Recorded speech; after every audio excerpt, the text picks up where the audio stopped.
When it comes to applying multiple variables, it can be really daunting, especially when we first start out. When it comes to applying multiple techniques to get a result, it could seem next to impossible. And I feel like that's where tattooing really becomes difficult, when we start hitting these technical crevices that we don't know how to navigate around through. I want to take some time and share with you how I go about combining two variables to get one result. In this video, I'm going to be using a combination of dot work, stipple, and whip shading to go ahead and get one result. The results I'm going for are going to be very similar to this. You can see that I use dot work and stippling to accomplish these results. The same thing for this silicone hand as well. I'm going to go ahead and share with you every single step, my logic, my thought process, and my approach that I take to go ahead and combine both aspects of shading and dot work to get one result. Taking it from the top, I'm going to go ahead and start with the gear that I'll be using in case you want to match it up as close as you want on your end, kind of follow along with what you have going on. I'm going to be using my MusoToku Mercury M1 tattoo machine, which is a 4.2mm stroke. I will be leaving my Amazon affiliate and other affiliate links for you to the gear featured in this video down below in the description, so you can check it out on your end. I will be using simple Scotch Shop wipes to keep my fake skin clean, Phantom gloves. I will be using dynamic black tattooing ink, simple petroleum jelly, and I'm also going to be using a Mass Pro standard 3-round liner.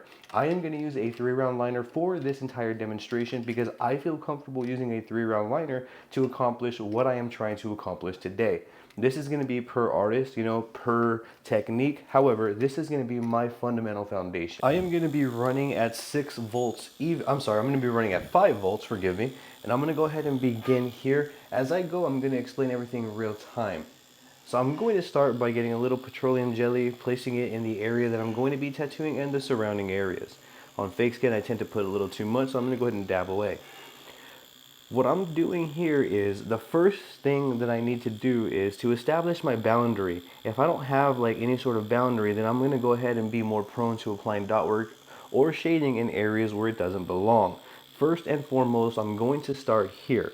So I'm going to start by placing very, very light dots. Since I'm using a 3-round liner, again, the Mass Pro standard 3-round liner, I have to be really mindful. I don't really need to apply any sort of heavy pressure, as time and the needle tip is going to do all the work for me.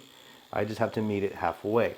So you can see now I have a small series of dots here that kind of establish the boundary in which I am not going to go past. So you can see every part right here is going to stay untouched by the needle, and I should just work within this area right here. That right there is the first step that I typically take. That lets me know my safe zones and the points where I just completely stay away from. Once I establish that boundary, I feel much safer applying the remaining portions or the remaining layers that I need. After that, what I'm going to do is I'm going to begin applying dots into this entire area. I always start with dot work first. So basically, here is the base. I'm going to work my way on up. I want this area to be darker, having a gradual fade coming this way. So we'll go ahead and start by applying the dot work. I'm going to go ahead and just use a simple 5-point touch here all the way across. And I'm going to do this as clean and consistent as I can. If I ever see like bigger gaps along the way in between my dot work, I go ahead and I just patch them up in between and then continue with the 5 points.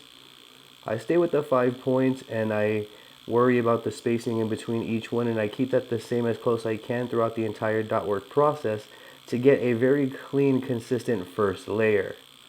And then once I've reached the top here, bear with me, I can go ahead and apply some ointment, wipe away, see what we're working with, and you can see that I have a first clean layer of dots. That's exactly the type of results that I like to see. And then from here, I have a choice to make. I have to determine if I need to go darker, if I need to go a little bit lighter in certain areas, and I need to kind of map that out right now. Let's go ahead and start combining the multiple techniques. So from here, now that I have my first layer of dot work, I'm going to go ahead and layer the tones in a pattern. So I'm going to start by applying the first layer of boundary, as we saw earlier, then the first layer of dot work. Once I'm there, I can go ahead and do the first layer of whip shades. And to do that, I'm going to go up to the edge right here, and I'm just going to align my hand speed to my voltage, and then I'm going to bring every single whip shade very close to one another and in the same direction, just kind of starting on the left side this way, and on the right side we're going that way, sticking with the motion and flow of this little area right here. So that's the first one, and then I'm going to go ahead and darken this side over here just a little bit because the other side's a little bit darker. I'm going to go ahead and wipe away and see what I am working with. Okay, so that's looking fantastic. You can see now I feel like I've successfully combined multiple techniques. I've combined dot work and whip shading to get these results. So from here I have a choice. What do I feel like I need to do? If I want it to be more dotty, then I would go ahead and repeat that process that I did earlier, where I just simply go ahead and I add more dots. So I'm going to go ahead and start right here at the base since I want it to be darker. Every time we add another layer of dots, the area that we're adding the dots over gets a little bit darker. So that's what we have to understand and keep into account upon applying dots. And then I'm going to go ahead and I'm a little bit more looser on the second passes because there's not as much space to fill anymore. I already did that with the first passes of whip and dot work. And then from here I can go ahead and do one more pass with whip motions, but this time I'm going to bring it all the way down to the edge out here. You can see, so I'm going to start right here.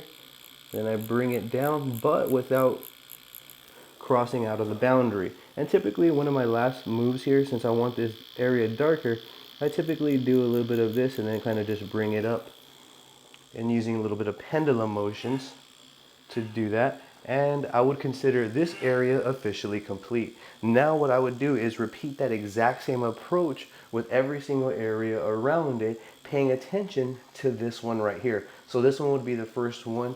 Once I get to the correct saturation that I want, the correct, look and feel of it, from there I'm going to go ahead and apply that all the way through. It doesn't really matter if the area is smaller or larger areas, the same fundamental principles is going to apply to every single spot that I do this technique in. So if I go, for example, to, let's say, these little tighter areas, it would be the exact same thing. First thing I'm going to do is establish my boundary right here. So that way I define the areas that I'm going to be adding dot work and shading into, and I know where I'm going to stay away from. There we go.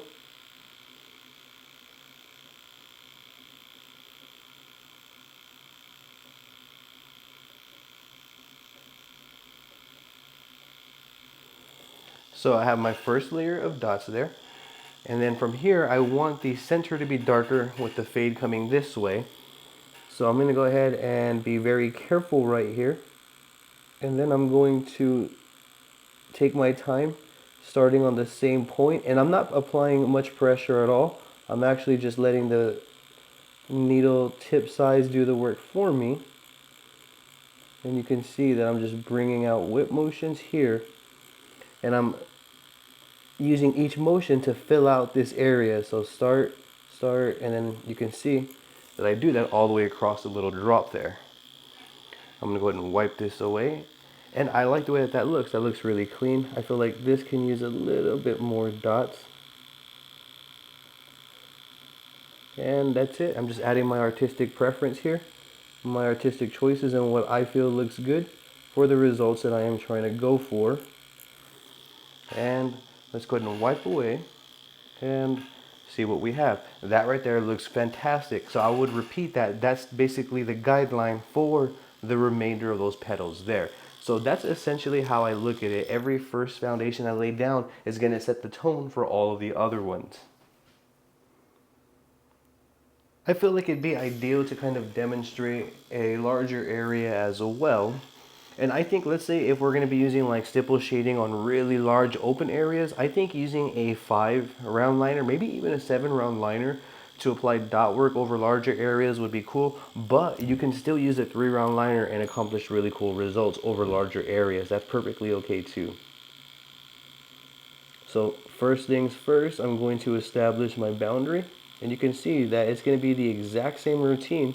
Doesn't matter how tight or open the area is. I'm going to do the same thing over here.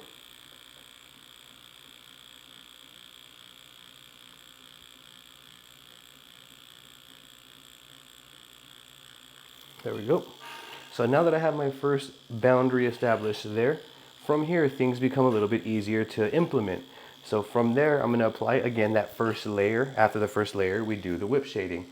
I prefer to do it this way so that way I can see all of the techniques that I'm using stack up real time, as opposed to having random whip shades right now for no, I guess, contextual reason. So let's go ahead and do the first layer of dots. You can see that we're still going to follow that same 5-point routine all the way through. Just like this.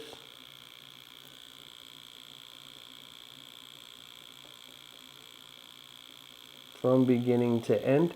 And then I'm going to kind of keep that same flow on the other side. So on the other side, it'd be the exact same thing. So for example, I would start up here as well, and then just begin applying them as cleanly as I could, matching the other side. I'm not going for perfection, as I don't believe in perfect. However, I do want to get really darn close to as perfect as I can, and that just comes with practice, time, and effort. I do also have an assortment of various tattooing workbooks that are designed to help us practice on the go and develop quicker and cleaner. They are available on Amazon and Barnes & Noble. Head on over to either or, type in Daniel Yuck, and you'll see an assortment of tattooing workbooks that are designed to help you develop pop up. So you can see that I still have my first layer, and I'm just filling in the open areas here. If I see like areas that are too open that I didn't really hit well with the 5 points, then I'll just go back and manually insert the dot there. That's perfectly fine. But you can see that if I do about one more layer here, I will be caught up with the left side, and they look about even, which is exactly what I am going for. And then from there, I'm going to go ahead and continue down. You don't have to keep it cohesive. You could finish one side and then go to the other. However, I just want to prove my point that if you do it correctly and you follow the same routines, that you're going to get a consistent read. And I feel like this really does do a good job at demonstrating that point right there.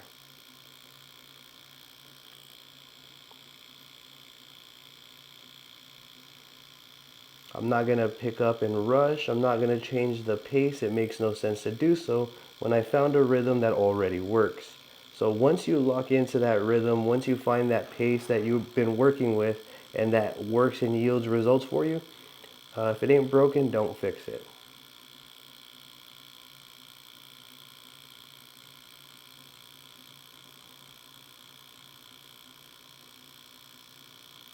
There we go.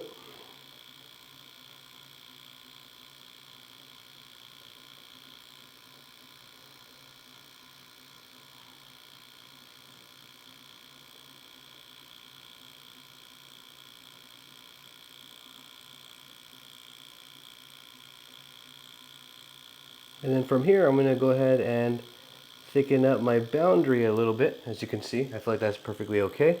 And then I'm just going to go ahead and continue applying the dots like so.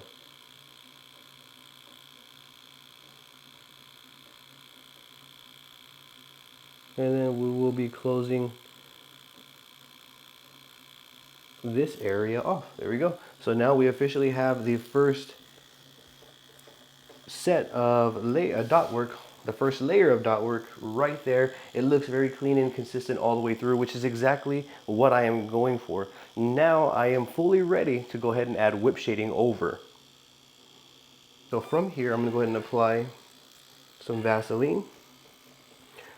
I'm going to go ahead and do some whip motions. So I'm going to go ahead and start by bringing them straight to me instead of following here. And then I'm going to follow the flow as I layer. So since I am trying to establish the first base saturation here, I'm going to go ahead and do so by keeping it consistently straight towards me with the whip shades all the way across. There we go. And then the same thing over here.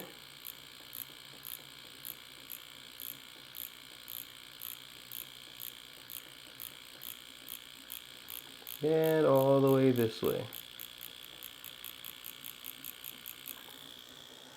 And then from here, what I'm going to do is put some ointment, make sure I wipe away, because I always need to see the results that I'm working with real time.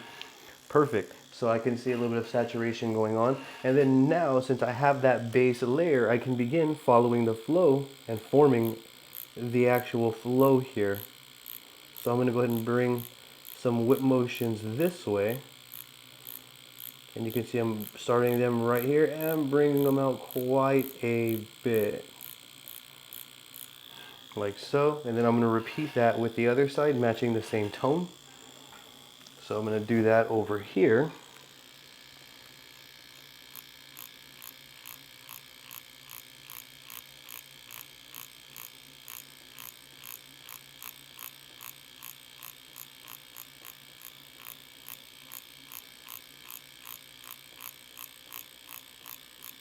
There we go. I'm going to go ahead and dab away, put some ointment, wipe, and that is good. I'm going to also repeat over here just a little bit, filling in these areas. So you can kind of see now what I'm doing is I'm using whip motions to match the saturation on both sides. Wipe away.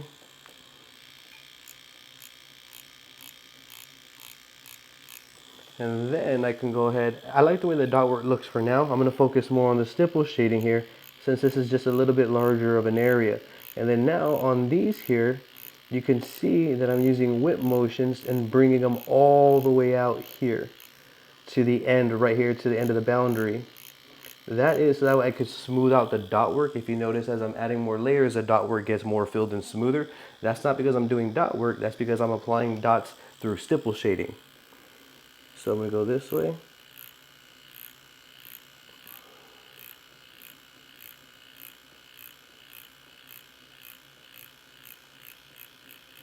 There we go.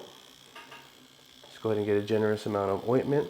See the results real time, and we're getting somewhere. So from here, I would just simply start taking a look and artistically figure out where I want to go with it, where I want to stop. If I want it a little bit darker right here, I can do so. I do think that on these outer petals right here, it would be cooler to have it really, really like dark, more darker than the inside, so that way it looks like each layer of the mandala is sitting on top of one another. So in order to do that, I would just simply focus on this area right here by applying whip shading all the way through. A little bit of dot work right there and some cross hatching to smoothen things out and add more saturation. And then I would repeat over here.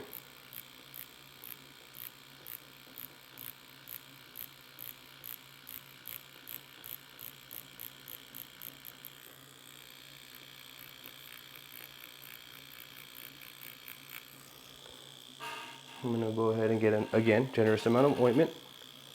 Wipe away.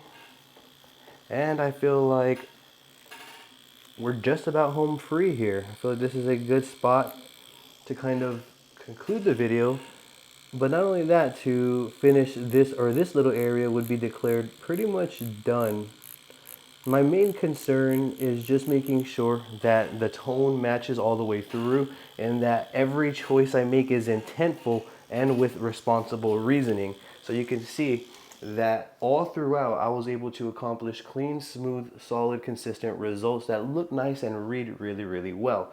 Not only that, these will definitely stand the test of time and heal wonderfully. Now that'll be it to conclude this video. I do hope that this can help you in a better direction. At the very least, I do hope that I was able to get my points across in a manner that you understand.